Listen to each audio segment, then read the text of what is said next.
Welcome to the PHP Serverless News Podcast with your host, Bob Bloom. A production of South LaSalle.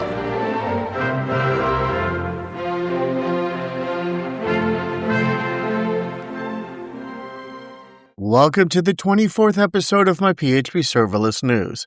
This is a long title, PHP Async RFC, DigitalOcean partners with Laravel, prices continue trending downward, news releases, interesting Franken PHP discussion, Vercel Series F bolts next phase of vibe coding. Today is Tuesday, October 7th, 2025.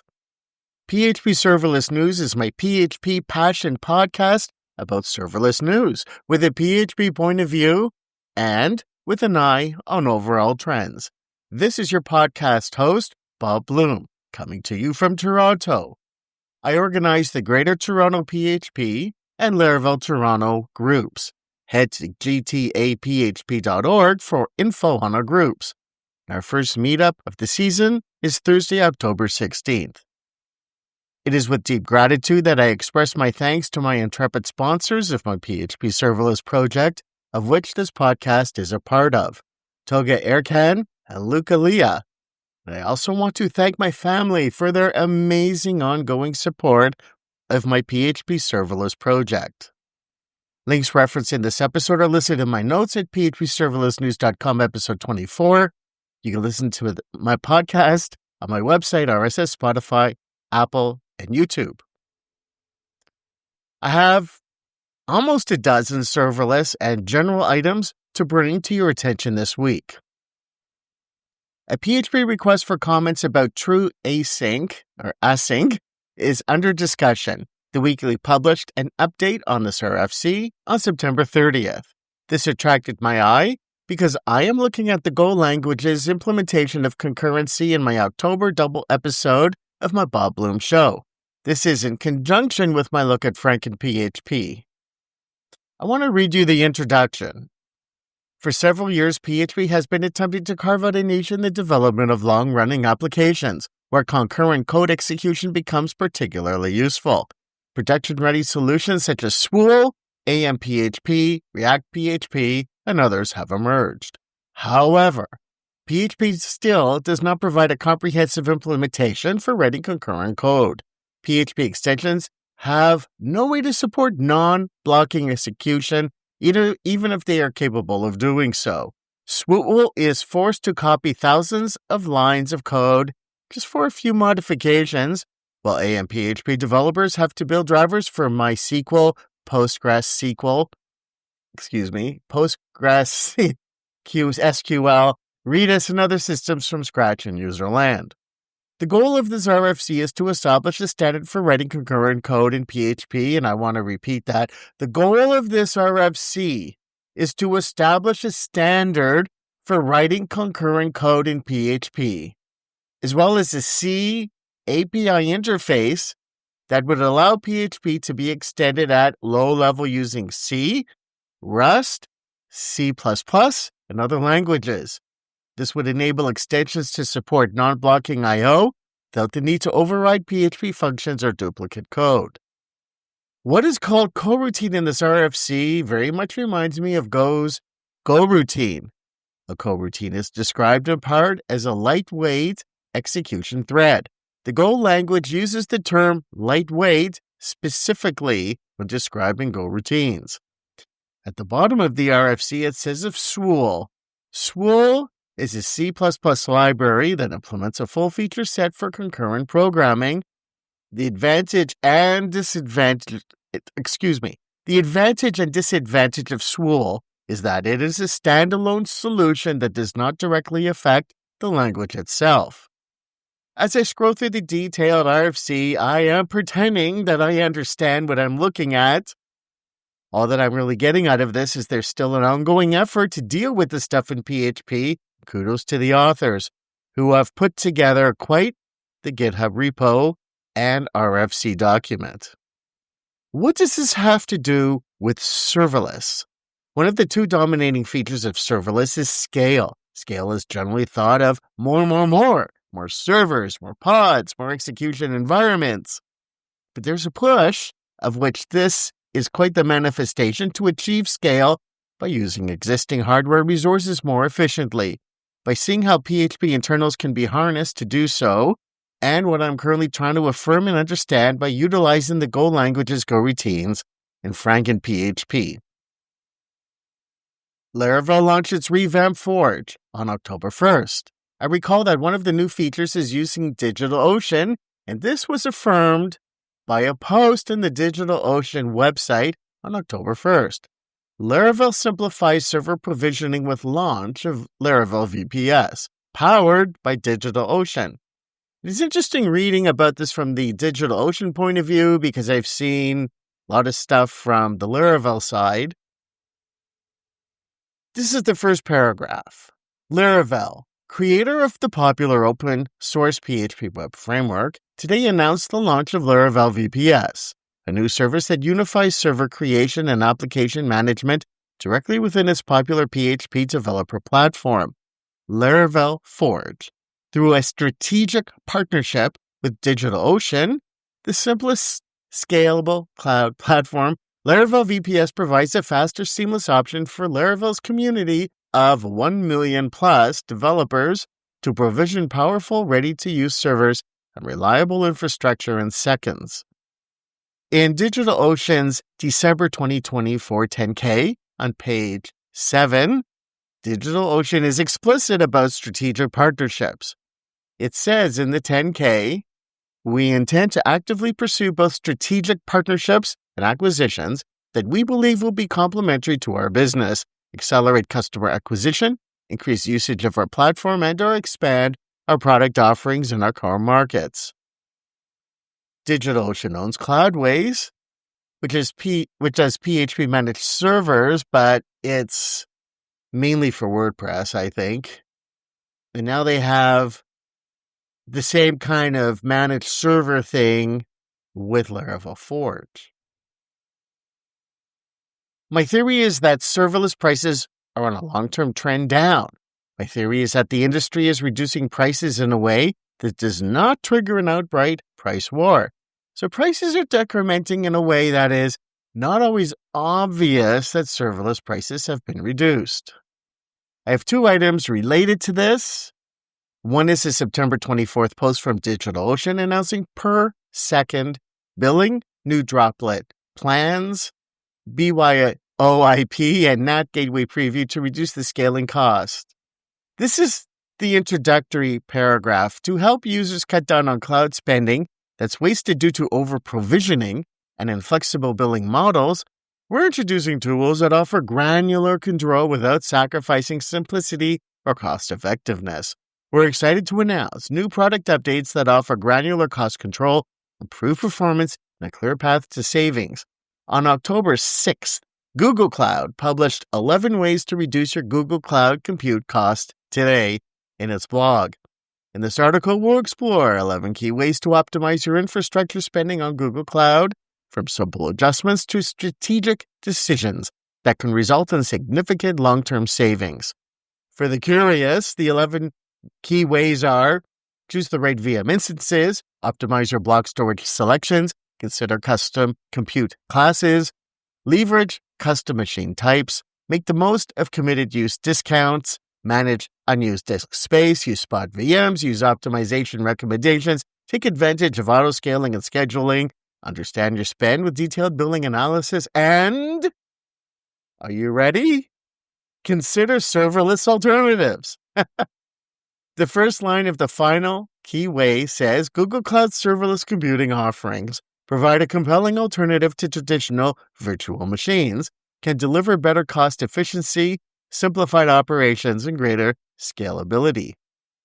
It is interesting to see a company that is enjoying revenue due to customers not being efficient as they could be, urging their customers to be more efficient. This is not a price decrease, but the customer might feel like it's a price decrease, in my opinion. This is a customer retention effort so that customers do not switch providers due to dissatisfaction with their total spend. DigitalOcean's changing droplet pricing from per hour to per second is, to me, a classic expression of lowering prices without lowering prices. The per hour droplet charges remain the same, but the calculation of total price is different, making the total cost lower. And by the way, the minimum charge is now 60 seconds, or will be 60 seconds instead of 60 minutes. Excuse me. My guess is that DigitalOcean expects to make up the revenue loss with customers spinning up more ephemeral droplets more often. My guess, and it's only my personal guess, is that DigitalOcean's internal metrics are telling them that their customers are spinning up a lot of short-lived droplets. Perhaps due to a need to deploy AI-generated code in an isolated environment or whatever. My guess is that their internal metrics are suggesting that they have hit an inflection point where switching to per-second billing will induce greater aggregate droplet consumption, resulting in growing revenues. And I base my guess in part on DigitalOcean's December 2024 10K. On page 6, it says, our existing customer base represents a significant opportunity for further sales expansion through increased usage of our platform and adoption of additional product offerings. We are highly focused on gaining a better understanding of the needs and growth plans of our existing customers, increasing our feature velocity, and shaping our product roadmap around the needs of higher spend customers. Local Stack emulates AWS services for local development, including for Lambda. They released Local Stack for AWS version 4.9. This release introduces a number of performance, security, and parity updates, as well as the ability to define merge strategies for auto-loaded cloud pods, and CloudWatch support for multi-protocols. I have never used Local Stack, and I've only recently heard of it. I'm bringing this to your attention because it looks very interesting. Kubernetes is an important technology for serverless. Google announced on September 24th that it is extending GKE Autopilot to all qualified clusters. The opening paragraph of the announcement says, Autopilot is an operational mode for Google Kubernetes Engine that provides a fully managed environment and takes care of operational details, like provisioning compute capacity for your workloads. Autopilot allows you to spend more time on developing your own applications and less time on managing node-level details. This year, we upgraded Autopilot's auto-scaling stack to a fully dynamic, container-optimized compute platform that rapidly scales horizontally and vertically to support your workloads. On October 3rd, IBM announced IBM Cloud Code Engine introduces serverless fleets with GPUs. From the Post. To address the unique challenges of running large-scale and compute-intensive workloads on a fully managed, serverless platform, IBM Cloud Code Engine has introduced serverless fleets. Serverless fleets can help simplify how developers execute these parallel workloads by providing fully managed compute resources that can scale elastically. Serverless Fleets is designed to help reduce this operational complexity by abstracting the underlying infrastructure and providing a simple way to run a large number of tasks in parallel. I've got this in my head with Go. They say concurrency is not parallelism. And I don't know what that means, but reading the last word of the IBM post made me think of that. FrankenPHP has an interesting GitHub issue opened in late September. Issue number 1888, that's 38138, 1888 wants to add WebSocket support in FrankenPHP. I assume that FrankenPHP offers WebSockets. Reading about it here, it does not. And why it does not? It's interesting. I find it interesting. This issue's discussion mentions Swool, which is also mentioned in the True Async RFC. I know you may not find this issue's discussion interesting, but it caught my eye, and I want to bring it to your attention. This blog post title was published on October 2nd at bolt.new, bolt.new. Caught my eye. The vibe coding revolution enters its next phase. Introducing Bolt version 2. I'm like, what? The next phase? What is the next phase? Their post says, we're fixing what's broken with vibe coding. Endless error loops, infrastructure headaches, and projects collapsing under their own weight. Excuse me. Bolt version 2 is the first to put vibe coding's most powerful coding agents and enterprise-grade infrastructure directly in your browser. Not VS Code, not another IDE, the browser. Among other things, this means all-in-one infrastructure, databases, hosting, authentication, payments, SEO, all automatically managed.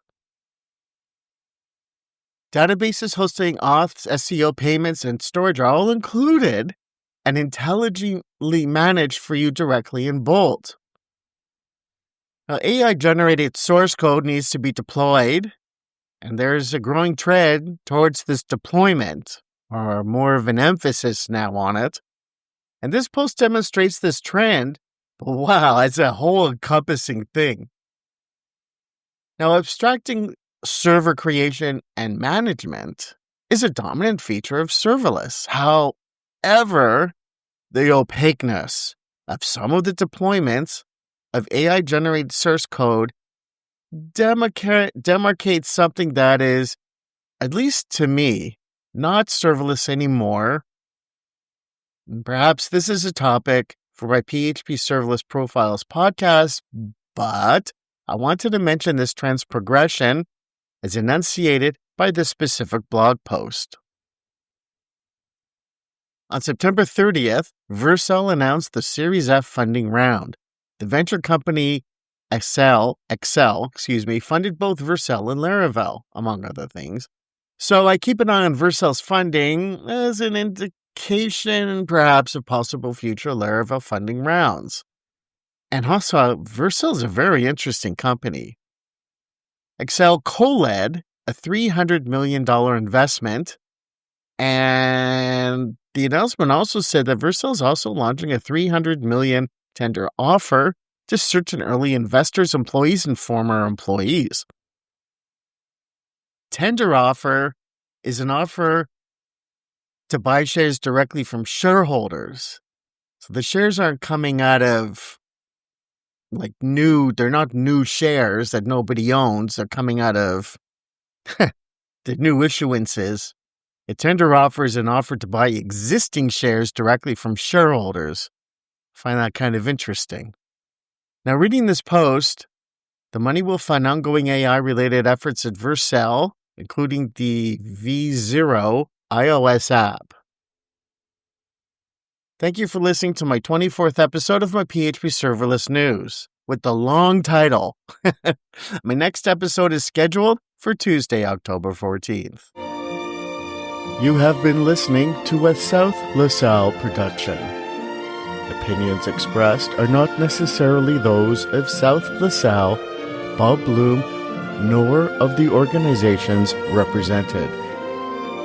Links and materials discussed on air are available in the show notes for this show. Information contained herein have been obtained from sources believed to be reliable, but are not guaranteed. Podcasts are released under copyright. Rights are reserved. Email correspondence to the attention of Bob Bloom at bob.bloom@lasallesoftware.ca.